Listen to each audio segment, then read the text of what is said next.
नमस्कार, मैं हूं आपके साथ आरती सिंह आजाद और डालते हैं नजर खास खबर की ओर।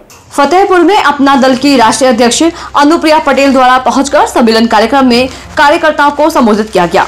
इस दौरान उन्होंने विपक्ष को घेरने का काम किया, जहां उन्होंने कहा कि 2014 से एनडीए की केंद्र में सरकार स्थापित है और हम सरकार में रहकर पिछड़ों व दलितों के लिए काम करते आए हैं और विपक्ष में अब जब नहीं थे तब भी आवाज उठाते रहे और जब यूपी और केंद्र में भाजपा गठबंधन के बाद सरकार में पहुंचे तो सदन में भी आवाज उठाकर न्याय दिलाने का काम कर रहे हैं।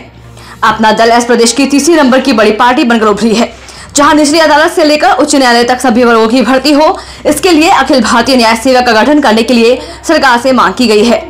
केंद्र सरकार में पिछड़ों के लिए कोई मंत्रालय नहीं है, इसलिए सरकार से मांग करते हैं कि पिछड़ा वर्ग कल्याण मंत्रालय बनाया जाए। साथ ही उन्होंने राहुल गांधी पर भी टिप्पणी करते हुए कहा कि राहुल जिन राज्यों में यात्रा लेकर जाते हैं वहां के नेता को जानकारी नहीं देते, इसीलिए गठबंधन टूट रहा है। साथ ही सपा पर टिप्पणी करते हुए कहा कि दलित, पिछड़ों और शोषित वर्ग के नाम पर यूपी में कई बार सरकार बनाई, लेकिन काम एक वर्ग का किया। जब से सत्ता से बाहर हुए हैं तब से सत्ता में आने के लिए फिर से दलित, ओबीसी का सहारा लेना शुरू कर दिया है। इस दौरान लोकसभा चुनाव को लेकर कहा कि जिन जिलों में जो मजबूत होगा उसी पार्टी के प्रत्याशी को मैदान में उतारा जाएगा। उन्होंने कहा कि यूपी में भाजपा, अपना दल, राजभर और निषाद पार्टी के अध्यक्ष संजय निषाद चुनाव लड़ रहे हैं, जहां पर जो मजबूत होगा उसका टिकट प्रधानमंत्री नरेंद्र मोदी तय करेंगे। अपना दल पांचवी बार गठबंधन से चुनाव लड़ रहा है, तीसरी बार केंद्र में गठबंधन की सरकार बनेगी। जब बिहार में उन्होंने स्टेटमेंट दिया तो आपकी पार्टी क्षेत्रीय पार्टी क्या कहना है? मैडम जी, पार्टी उत्तर प्रदेश की तीसरी सबसे बड़ी पार्टी बन चुकी है। मैडम, सामाजिक न्याय की जिस यात्रा को पार्टी आगे बढ़ाने की बात कर रही है, लोकतंत्र की बात कर रही है, कांग्रेस के अध्यक्ष ने कहा है कि ये लोकतंत्र बचाने के लिए अंतिम चुनाव है।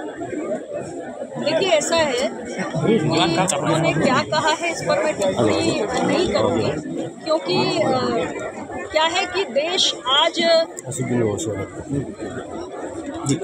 देश के अंदर आज मतदाता बहुत जागरूक हो चुका है। उन्होंने 2004 से लेकर 14 तक के बीच में जो यूपीए सरकार का कार्यकाल रहा उसको भी देखा और जो हमारा 2014 से लेकर आज 2024 के बीच में एनडीए सरकार का कार्यकाल है उसको भी देखा। हमारे कार्यकाल की तुलना जब यूपीए सरकार के कार्यकाल से करते हैं तो देश के मतदाता इतने जागरूक हैं कि वो उस अंतर को महसूस कर पा रहे हैं कि हमने सिर्फ गरीबी हटाओ का नारा नहीं दिया, बल्कि 25 करोड़ गरीबों को गरीबी रेखा से बाहर निकाल के खड़ा कर दिया, क्योंकि 10 वर्षों में गरीब का कल्याण हमारी सरकार की प्राथमिकता रही और लगातार एक के बाद एक ऐसी योजनाएं चलाई गई जिससे गरीब के जीवन में व्यापक स्तर पे सुधार हुआ। सामाजिक न्याय से जुड़े हुए ऐसे कई फैसले जो यूपीए सरकार की कार्यकाल में निरंतर कैसे अलग है। विपक्ष में रहकर पिछड़े, दलित, अल्पसंख्यक की बात करना और सरकार में रहकर उन मसलों को उठाना, उनका समाधान करवाना, यही अंतर होता है। आज अपना दल सरकार में रहकर इन मसलों को उठाता आया है जो पिछड़े, दलित, कमजोर वर्गों से जुड़े हैं और उसका सबसे बड़ा उदाहरण है नीट की परीक्षा में ओबीसी का आरक्षण पीजी के एडमिशन्स में लागू नहीं था। इस विषय को अपना दल ने उठाया और माननीय प्रधानमंत्री जी इतने संवेदनशील हैं, उन्होंने उसका त्वरित समाधान भी किया। तो जो पार्टियां पहले सामाजिक न्याय की बात करती थी, यूपीए सरकार को सपोर्ट कर रही थी, उन्होंने क्यों नहीं इस विषय को उठाया? उनको किसने रोका था? उठा सकते थे, समाधान करवा सकते थे, लेकिन तब वो सत्ता में थे, इसलिए याद नहीं आया। विपक्ष में तो याद आ रही है। आज का जो आपका कार्यक्रम है, ये कार्यकर्ता सम्मेलन है कि 24 के लिए फतेहपुर कोई संकेत है, छिपा एजेंडा है, क्या देखा जाए इसको? नहीं, कोई छिपा एजेंडा नहीं है। मैंने पहले भी स्पष्ट किया, हमारा एनडीए का गठबंधन है। अपना दल भारतीय जनता पार्टी 5वां चुनाव साथ में मिलकर लड़ेंगे।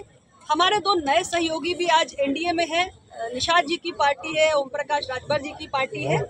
हम चारों का, या अगर आगे भी कोई आए तो हमारी यही कोशिश होगी कि हमारा एनडीए गठबंधन आने वाले चुनाव में मजबूती से प्रदर्शन करे। फिलहाल इतना ही। खबरों का सिलसिला लगातार जारी है। नमस्कार।